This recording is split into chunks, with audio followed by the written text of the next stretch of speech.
Innal hamdalillah nasta'inuhu wa nastaghfiruh wa nu'minu bihi wa natawakkalu alayhi wa na'udzu bihi min shururi anfusina wa min sayyiati a'malina may yahdihillahu fala mudilla lahu wa man yudlil fala hadiya lahu.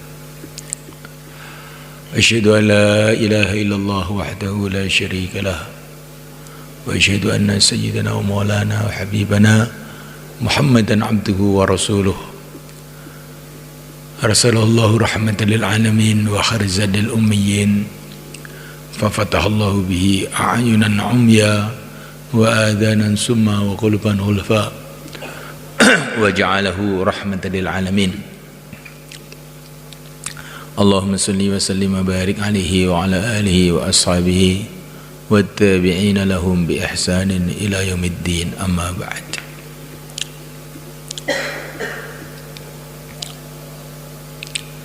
Hadirin mulaikan, kalau kita ini mengikuti kehidupan petani, maka dapat pengalaman pertanian. Allah akan tampakkan manfaat-manfaat pertanian, sehingga tambah hari kita ini tambah senang dan tambah yakin dengan pertanian. Kalau seseorang itu sibuk di dalam perdagangan, begitu juga maka dia akan dapat pengalaman-pengalaman perdagangan.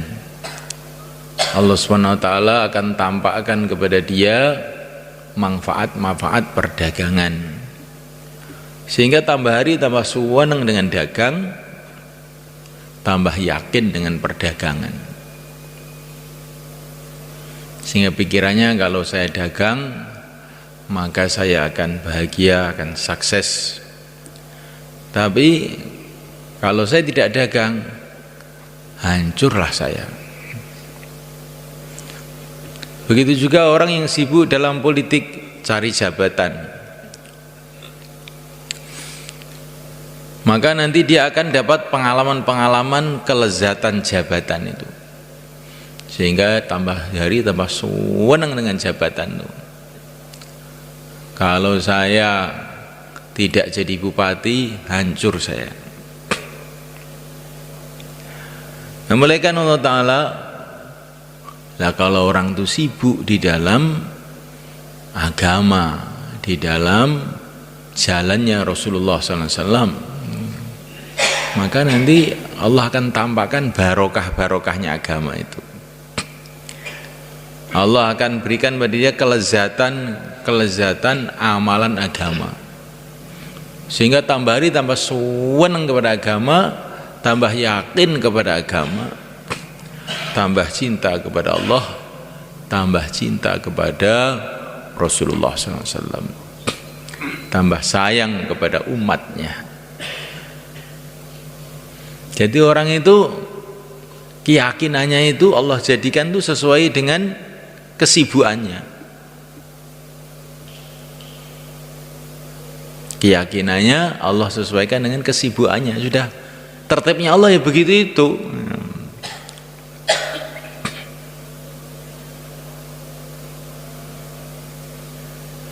Mulaikan Allah Ta'ala, kalau orang itu sibuk, sampai ini urusan agama ya, nanti sibuk di pondok gitu, itu nanti ya Allah tampakkan manfaatnya pondok, sehingga tambah senang, tambah yakin dengan pondok itu. Kalau orang itu sibuknya dengan zikir, juga begitu juga. Allah tampakkan manfaat-manfaat zikir, sehingga senangannya zikir itu. Begitu juga kalau orang itu sibuknya dakwah, siang malam Allah tampakkan manfaatnya dakwah, kelezatannya dakwah, sehingga tambah hari tambah senang, tambah yakin dengan dakwah itu.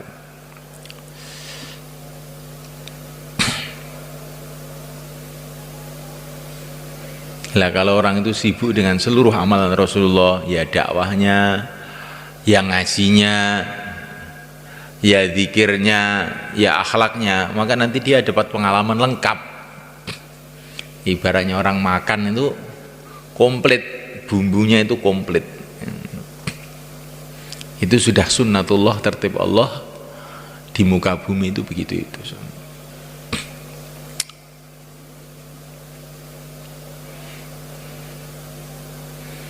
Maka kita ini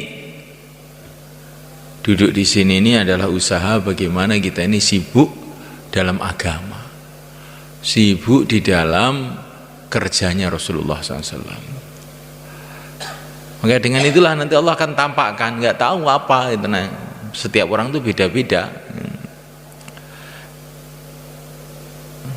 Barokahnya agama itu Allah akan tampakkan, sehingga tambah senang dengan agama, tambah cinta pada agama, yakinnya kepada Allah tambah kuat. Tandanya apa? Yakinnya pada Allah tambah kuat itu bagaimana tandanya itu? Tandanya itu tambah tua, tambah tua, tambah tua, tambah rindu dengan akhirat sebenarnya. Kalau orang itu kondisi hatinya itu mati itu seneng, itu tandanya itu hati itu sudah sehat betul.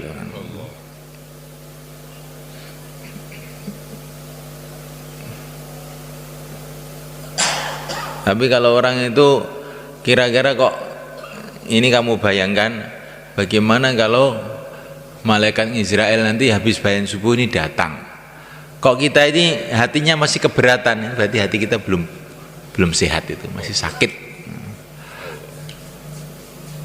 Walaupun baru keluar 4 bulan, ini masih sakit, itu perlu keluar lagi, belum sembuh. Ya berarti kita ini penyakitan semua gitu Pak. Loh, pakai roh mulai biyen ya. Kita ini penyakitan tapi tidak terasa karena sudah stroke.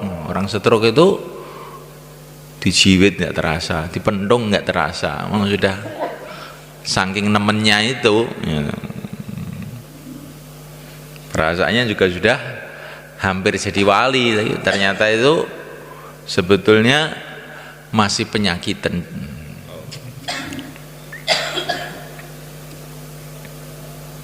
Contohnya orang sehat itu ya kayak para sahabat itu semua kan ya.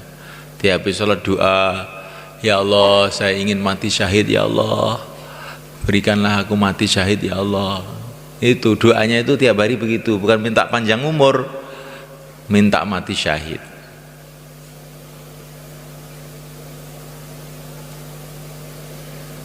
Sayyidina Umar ketika haji terakhir semulai kan melihat orang Islam itu banyak, penuh Arafah, penuh Mekah, penuh Mina, penuh.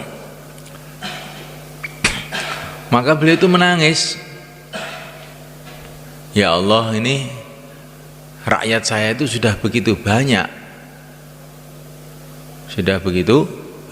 ya Allah ambillah nyawa saya ini sebelum saya itu jadi tua, jadi lemah, sehingga nanti saya tidak mampu untuk ngurus rakyat ini, sehingga saya mati dalam keadaan tidak menunaikan kewajiban, sudah lemah, matikan sekarang saja ya Allah. Kan aneh kan, ini mana penguasa paling besar seluruh dunia ya, melihat rakyatnya begitu banyak, negaranya begitu besar, malah pengen mati. Khawatir nanti kalau terlalu tua nanti nggak bisa ngurus. Ini orang yang hatinya sehat tuh begitu itu. Sayyidina Utsman radhiyallahu ta'ala anhu mulai kan ketika beliau mau dibunuh oleh penjahat-penjahat itu, maka beliau ini duduk membaca Quran itu ngeliap, ngantuk sebentar, tiba-tiba mimpi jumpa Rasulullah. Sayyidina Utsman itu waktu itu Sayyidina Utsman sedang puasa, maka Rasulullah itu bilang, Utsman Utsman, bukan Utsman Sarwol ini, Sayyidina Utsman. Kamu ingin saya doakan supaya Allah jaga kamu sehingga musuh-musuh kamu dihancurkan oleh Allah? Apa kamu ingin berbuka puasa bersama saya di surga? Katanya Rasulullah itu begitu dalam mimpi itu. Maka Sayyidina Utsman itu bilang, ya Rasulullah, saya ingin berbuka dengan Tuhan saja. Maka pas menjelang maghrib itu beliau wafat.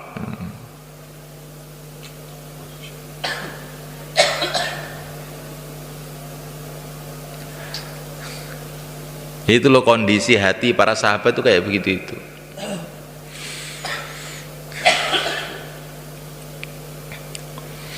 Sayyidah Fatimah radhiyallahu taala anha kan ketika Rasulullah itu sakit, maka beliau itu sedih, nangis. Kemudian dibisiki sama Rasulullah. Tiba-tiba malah tertawa. Setelah Rasulullah wafat, ditanya oleh Sayyidah Aisyah, kamu itu kok tahu-tahu tertawa itu bagaimana tuh ceritanya itu? Saya itu dibisiki sama Rasulullah, saya itu akan mati dalam sakit saya ini, maka saya nangis. Kemudian Rasulullah bilang, keluarga saya yang pertama kali akan nyusul saya kamu, maka saya tertawa. Di sahabat itu kalau dikasih tahu kamu akan segera mati, itu malah seneng ndang ketemu Rasulullah gitu. Bagaimana teman-teman? Kita sudah begitu tuh belum? Hampir teman-teman ya. Pokoknya kalau belum begitu itu belum benar. Ini masalahnya ini. Bukan iya atau tidak. Pokoknya kalau belum begitu itu nggak benar. Katanya mudzakkar 6 sifat itu belum ternyata itu. Ada sahabat dikirim untuk keluar, namanya ini amirnya namanya Unes. Siapa namanya? Unes. Dan jamaah ini sukses. Pokoknya sukses, tugasnya nggak usah saya ceritakan, pokoknya sukses jamaah ini. Setelah pulang, Nabi dapat laporan, senang Nabi, nggak dipanggil Unes ini. Unes ini dipanggil. Nah, dipanggil oleh Rasulullah itu dikasih tongkat. Unes ini dikasih tongkat. Makanya dibawa aja, tongkatnya kemana-mana dibawa. Akhirnya ditanya sama temannya, Unes, itu tongkat apa itu? Ini dari Rasulullah. Ya Rasulullah memberikan kamu tongkat itu untuk apa? Gak ngerti saya. Ya kamu tanyakan toh. Maka Unes pergi kepada Rasulullah SAW. Ya Rasulullah, engkau memberi tongkat ini untuk apa ini? Ini sebagai tanda nanti di padang mahsyar kalau saya mencari kamu tuh mudah. Karena di padang mahsyar tuh jarang orang yang pakai tongkat. Nah, kamu pakai tongkat nanti biar nyarinya mudah. Oh begitu. Maka dibawa aja. Ketika mau mati dimasukkan ke bajunya. Pesen, nanti kalau saya mati masukkan ke kafan saya ini ya. Nanti biar Rasulullah mencari saya mudah.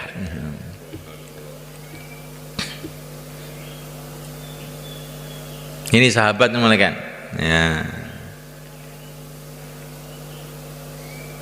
Ya supaya kita ini nanti di padang mahsyar itu dicari Rasulullah itu mudah, gimana caranya?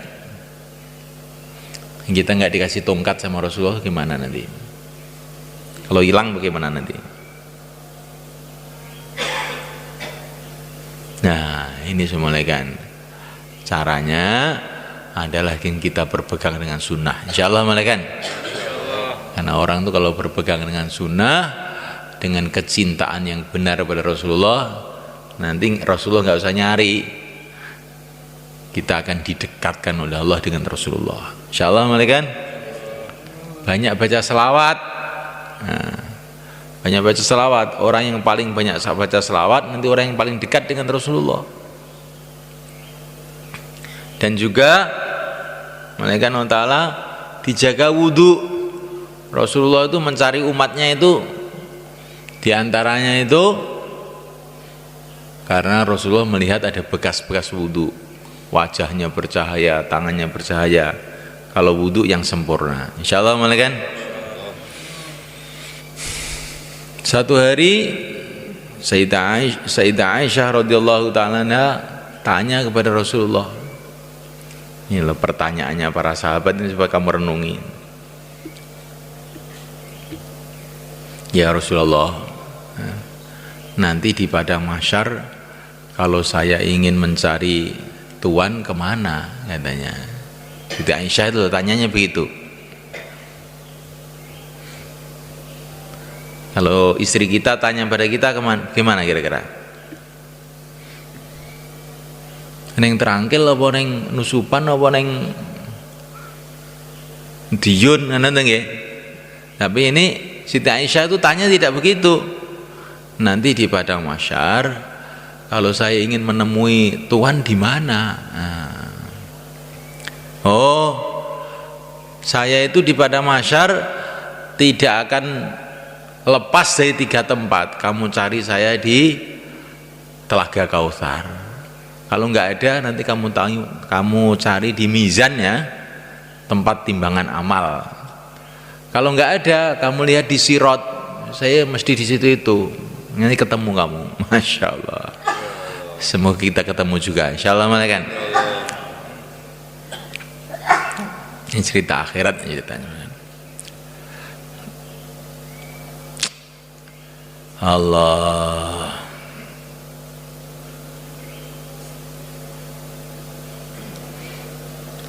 Ada orang-orang yang mau minum Telaga Kautsar di Bukhari, tapi oleh malaikat itu dihalau, pergi, jangan minum. Maka Rasulullah bilang, nah ini umatku juga nggak boleh minum, gimana tuh? Ya Rasulullah, itu umatmu tapi ghayyaru wa badalu, sudah mereka sudah berubah, nggak ikut sunnahmu lagi, nggak boleh minum. Oh ya wes, suhkon wes, kon golek ngombe dhewe nang kono ning terangkil kono, gak sana Telaga Kautsar. Goceki sunah nih Bang, insyaallah nggih. Insyaallah. Jadi semulaikan Allah Ta'ala, kita ini mau ke akhirat dan tidak ada jalan untuk keselamatan di akhirat itu selain jalannya Rasulullah SAW. Nah, supaya kita ini bisa berjalan di jalannya Rasulullah itu bagaimana? Qul hadhihi sabili ad'u ilallah. Jalannya Rasulullah itu pertama kali kita ini harus ambil keputusan dakwah jalan hidup kita. Insyaallah malaikat. Karena jalannya Rasulullah itu dakwah. Kalau kita ini tidak dakwah berarti kita ini tidak ikut jalannya Rasulullah. Nah kalau nggak ikut jalannya Rasulullah, bagaimana mau ketemu Rasulullah itu bagaimana? Jalannya nggak sama. Rasulullah ke Timur, kita ke Terangkil, gimana bisa ketemu?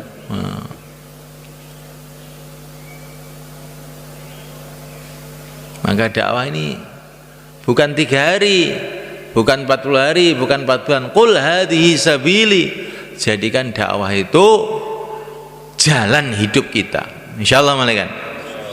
Jalan hidup kita ini bagaimana maksudnya? Selagi masih hidup, masih dakwah, itu namanya jalan hidup.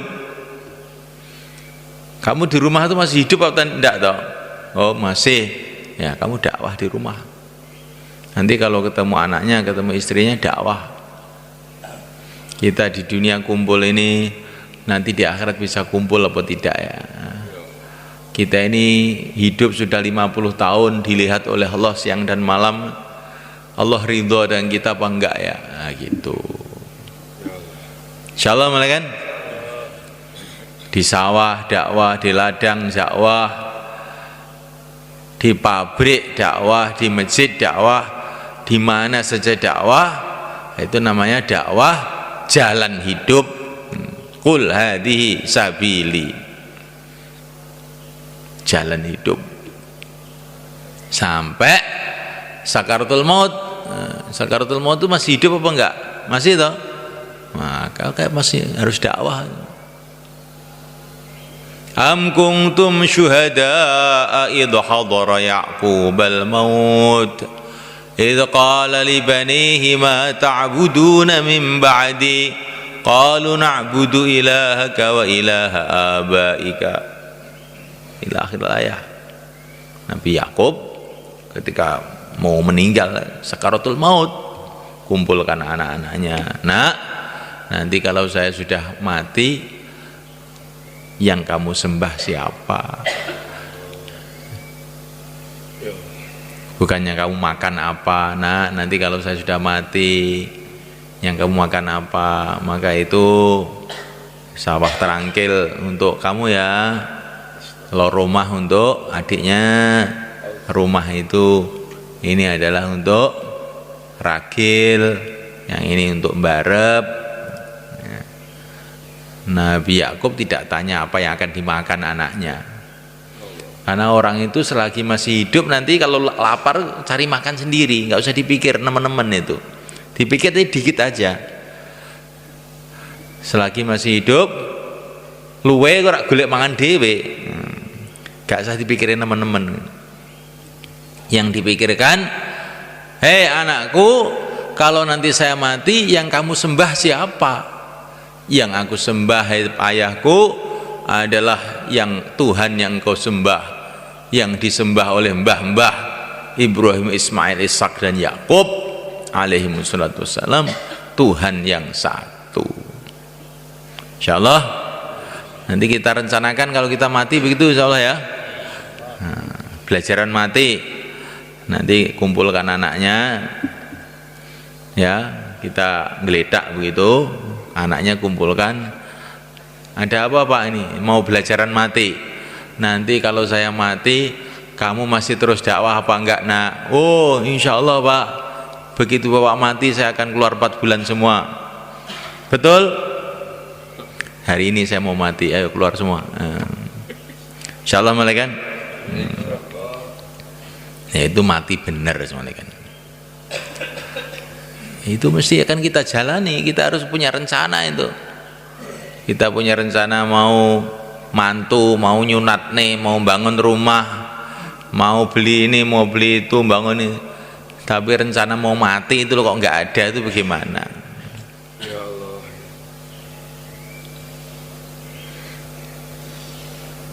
Maka Sayyidina Sa'ad bin Abi Waqqas, ini adalah penakluk Persia yang akhirnya mengislamkan orang Persia itu. Persia itu ya Iran sekitarnya itu. Beliau ini punya kotak sebenarnya kan. Kotaknya isinya baju yang sudah kumal begitu. Kotaknya saat itu bajunya sudah kumal gitu, ada di situ. Maka ditanya oleh orang, ini apa ini baju kumal disimpan ini? Ini dulu baju yang saya gunakan untuk jihad di Badar bersama Rasulullah. Maka saya wasiat pada keluargaku, nanti kalau saya mati supaya saya dikafani di baju saya ini biar jadi saksi.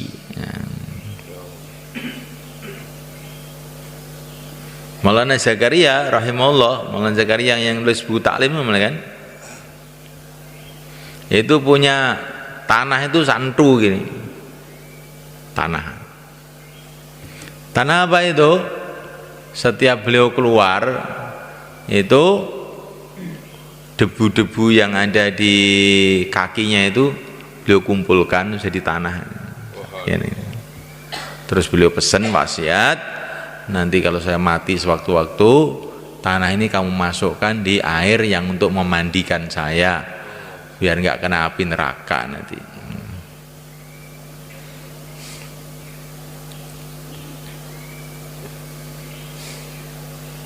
Itu Maulana Zakaria rahimahullah.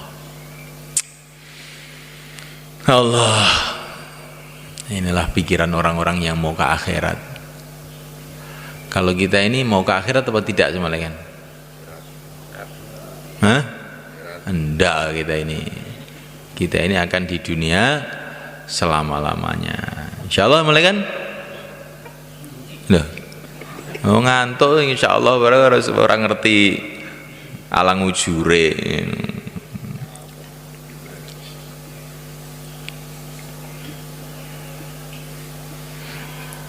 Jadi mulaikan kalau kita ini mau ikut Rasul, syaratnya itu dakwah ini harus hidup betul dalam hati kita.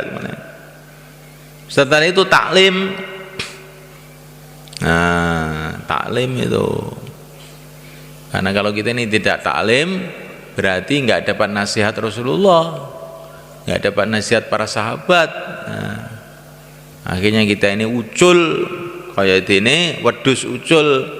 Nah, wedus ini ucul akhirnya hilang, ngebyong tandurane wong gitu. Mungkin uga terus laku-laku tuwabrak motor, plindes sepur gitu. Nyapa? Mergo cencange ilang, dadunge ilang. Lah dadunge wong urip niku taklim niku. Nek gak gelem taklim, dadunge ilang. Insyaallah malaikat. Kata alim ini penting ini.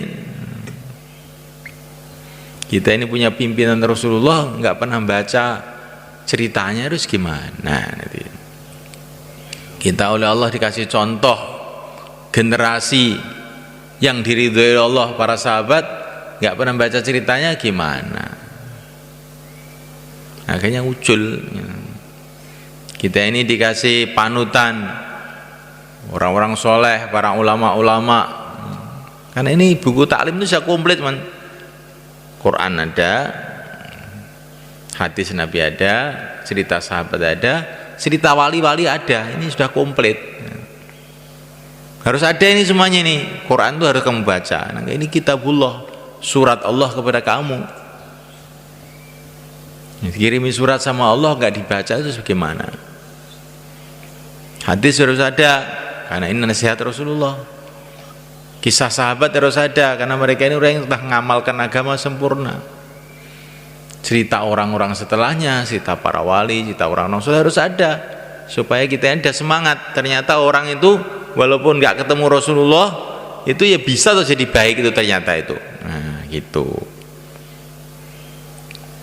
Nah, itu dalam buku taklim ditulis Maulana Zakaria itu sudah komplit. Kita baca tiap hari paling sedikit setengah jam, insyaallah. Itu penting malaikat.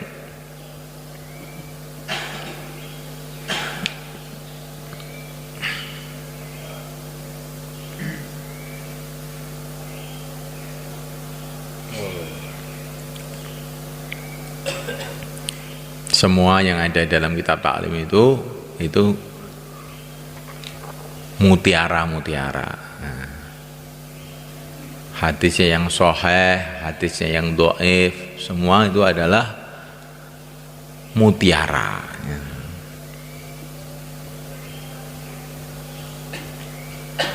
Kalau hadis dhaif itu bukan berarti tidak diterima begitu semalaikan. Tidak, ya. Itu dalam kitab-kitab besar Kutubus Sittah itu juga banyak hadis dhaif dan diterima oleh para ulama. Hadis dhaif tidak, orang punya kepahaman hadis dhaif tidak boleh diterima, itu orang keliru. Itu ngendasi para ulama namanya itu.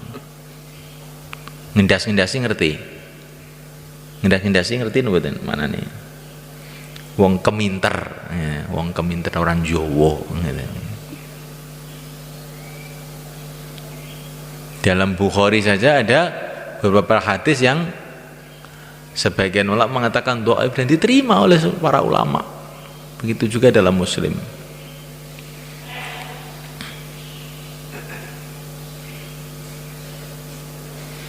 hadisnya sudah sahih, kadang-kadang pemahamannya tidak sahih. Maka Allah Subhanahu wa taala itu menjadikan nabi kita ini nabi terakhir, nggak ada nabi lagi. Tapi oleh Allah Subhanahu wa taala dijamin umatnya akan ada terus yang meneruskan perjuangan beliau. Qurannya kekal terus sampai kiamat. Hadis juga akan kekal sampai kiamat. Yang kekal bukan hanya hadis saja. Allah menjamin yahmilu hadzal ilma min kulli khalafin uduluhu yungfuna anhu tahrifal jahilin wa intihalal mubtilin ila akhir hadis. Jadi Allah itu akan senantiasa membangkitkan orang yang meluruskan pemahaman mengenai agama, itu akan ada terus. Quran nggak rubah, hadis nggak rubah, tapi pemahamannya itu kadang-kadang nyeleweng. Maka itu ada jamaah Saudi dulu datang ke sini, jamaah Saudi. Dia melihat di Masjid Timur itu kan ada kuburannya. Dia bilang, masjid kok ada kuburannya? Ya kenapa? Ini nggak boleh, ada hadisnya. Ini sahih hadisnya. Hadisnya sahih, saya bilang itu. Tapi pemahamannya keliru. Keliru bagaimana? Kamu lebih paham hadis apa sahabat yang lebih paham? Ya sahabat. Lah kok kuburannya Nabi Abu Bakar Umar kok di masjid? Apa yang ngerti hadis kamu tok, sahabat nggak ngerti hadis? Diam aja. Ya kamu itu hadisnya sahih, tapi pemahamannya tidak sahih. Dan itu terus gimana? Ya sunnahnya kuburan itu dekat masjid. Sunnahnya iya, sunnahnya dekat masjid. Seperti para sahabat itu. Ya inilah ini apa yang dipahami sahabat itu harus lebih kita dahulukan daripada apa yang dipahami siapa saja. Karena dia ini murid pertamanya Nabi lah, malaikat. Mesti lebih paham toh. Ada orang itu kalau Ramadan itu mesti rame. Tarawih 11 apa tarawih 20 itu mesti gue geran. Hadisnya sahih ini 11. Jadi kalau Sayyidina Umar 20, jangan bilang begitu. Kamu tuh pinter kamu apa pinter Umar tuh jadi. Oh, kurang ajar kamu itu. Sayyidina Umar itu loh dengan seluruh sahabat semuanya itu tarawih 20. Sekarang apa enggak ada sahabat yang ngerti hadis, yang ngerti kamu gitu? Ayo jawab. Nah, itu ijma, itu seluruh sahabat semua. Nah, akhirnya diikuti oleh para imam madzhab 4 semua 20. Lah terus kamu itu 11 katanya hadis, itu berarti sama aja kamu bilang orang-orang dulu nggak ada yang ngerti hadis, yang ngerti kamu sendiri. Oh, itu namanya hadis yang sahih, otaknya nggak sahih, yaitu. Ini khilafiyat masa dibicarakan dalam dakwah. Ini bukan khilafiyat sebetulnya itu. Tapi karena orang sekarang itu nggak mau ngaji, jadinya khilafiyat. Bukan khilafiyat ini. Ya, sebetulnya sudah ijma' kuat. Ijma' itu sudah mufakat semua ulama. Terus teko-teko ngomong saenake dhewe ku piye kaya ngono kuwi. Jadi semulaikan Allah SWT, inilah keistimewaan umat ini semulaikan. Ada terus orang yang perjuangkan agama. Saya kira dulu itu sebelum ada usaha-usaha dakwah itu semulaikan, yang bisa ngislamkan orang itu saya kira Wali Songo tok. Sahabat terus Wali Songo, yang lain-lain nggak bisa. Tapi setelah ada dakwah ini ternyata anak-anak kecil bisa mengislamkan orang. Kemarin beberapa tahun yang lalu di Bromo itu jamaah mengislamkan banyak orang. Ternyata janji Allah, bila kamu tolong agama Allah akan menolong kamu, itu bukan hanya untuk sahabat saja, bukan untuk orang dulu saja, bukan untuk wali songo saja. Kita pun sekarang kalau mau berbuat seperti perbuatan mereka, janji Allah akan datang juga. Insyaallah malaikat.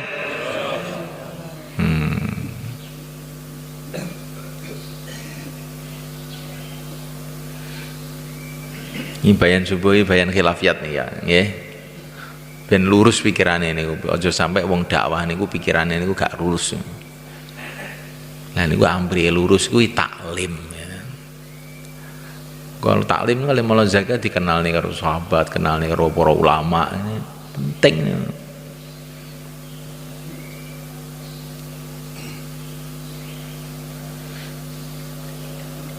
Jadi agama itu harus ikut orang-orang yang paham tuh.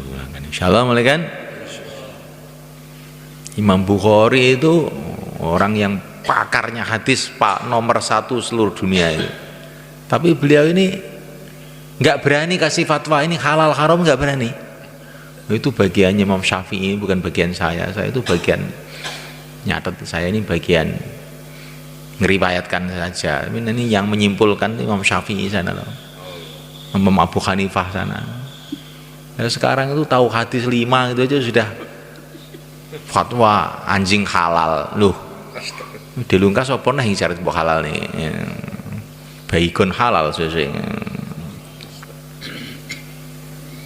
Nah ini semuanya kan kita ini harus mengikuti orang-orang dulu dalam agama. Kalau dunia semuanya kan mobil mana itu yang paling baik, yang paling baru, ya nggak semuanya kan. Kalau agama yang paling baik, yang paling kuno.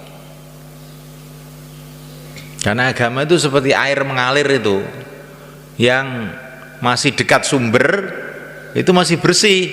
Nanti kan sudah bawah sana itu kena larangan, kena taek, kena opo. Gimana? Jadi kalau agama itu kita cari yang paling kuno. Kalau mobil yang terbaru 2013 itu biasanya sih paling apik. Karena apa semuanya kan? Kalau urusan dunia itu berkembang menurut penelitian manusia, ya tambah hari tambah berkembang. Kalau agama itu tidak. Yang dulu masih dekat dengan Nabi, dekat para sahabat, itulah yang masih bersih. Ini kita ikut orang dulu, dakwah ya ikut orang-orang dulu, taklimnya orang-orang dulu, ilmunya orang dulu, ibadah ya ibadahnya orang-orang dulu. Insyaallah malaikat. Maka nanti itu murni bersih. Dakwah orang dulu itu bagaimana? Supaya kita ini tambah balik pada orang dulu itu, kita bentuk jamaah-jamaah jalan kaki. Insyaallah malaikat. Nah jamaah jalan kaki itu jamaah yang paling mirip dengan orang-orang dulu. Sebenarnya naik kuda juga bagus. Naik kuda kamu nggak bisa nanti malah ceblok, repot ngolan. Ya. Kiyoran duwe jaran. Ya. Nah, sing paling penak niku jalan kaki. Nek kaki rak sedaya gadah Bang nggih. Kabeh duwe sikil kabeh karek mlaku ae wis penak.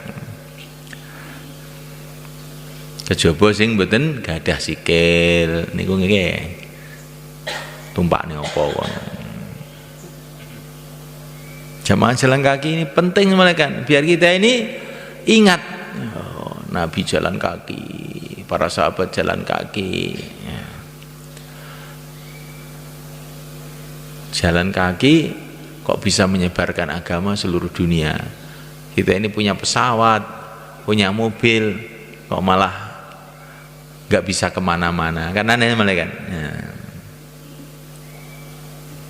Semut jalan kaki. Di Mekah ada semut, di Madinah ada semut, di Temboro ada semut, di Amerika ada semut. Ya nggak kan? Menunjukkan jalan kaki lebih cepat daripada pesawat terbang. Insyaallah. Nyatanya semut itu jalan kaki, nggak ada yang naik pesawat itu. Kemana-mana ada semut. Di mana ada gula, di situ ada semut. Temboro nggak ada pesawat terbang, semut ada. Di Geni Langit sana tempatnya Pak Arifin, ya nggak ada pesawat terbang, ini semut ada. Itu barokahnya jalan kaki. Fa'tabiru ya ulil absar. Allah tuh menjadikan keadaan-keadaan ini supaya kita ambil pelajaran. Jadi jamaah yang tercepat itu jamaah semut, jamaah jalan kaki. Insyaallah malaikat. Nah, kita bentuk jamaah jalan kaki sebanyak-banyaknya. Maka di Quran ada surat semut supaya kita ini kayak semut. Dan semut itu jarang tidur. Kamu pernah melihat semut tidur? Namanya semut itu jalan ya. Dan kalau ketemu temannya tuk gitu, salaman. Itu semut itu begitu itu.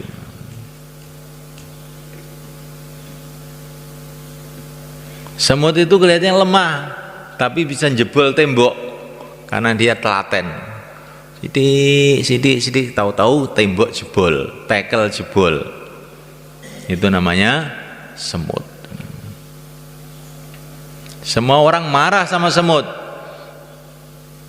Itu lengnya itu dikasih minyak biar mati semua.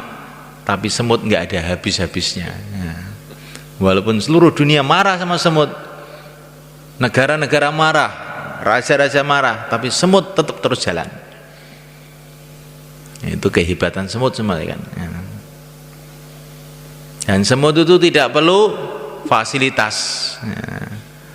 Walaupun malam gelap gulita, dia tidak perlu lampu, dia tahu aja jalan, nggak pernah nabrak. Insyaallah kan. Jadi semut itu masya Allah tuh.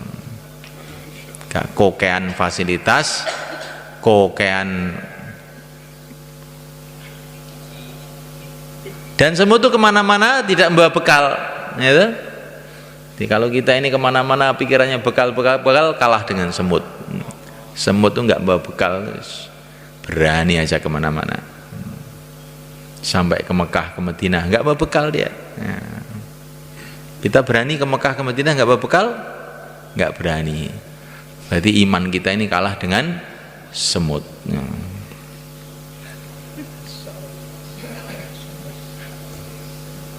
Terus ini Mak Maruf, bener mbak ini. Ben sampai ini melek teman lo asli ini ku, ben melek nih asli ini. Pun saat ini gaya jamaah semut, nggih. 4 bulan 40 hari silakan berdiri ke selatan. Monggo. Ndamel jamaah semut. Nah. Gak sah sangu-sangunan. Nah. Kalah harus semut nyegolek sangu.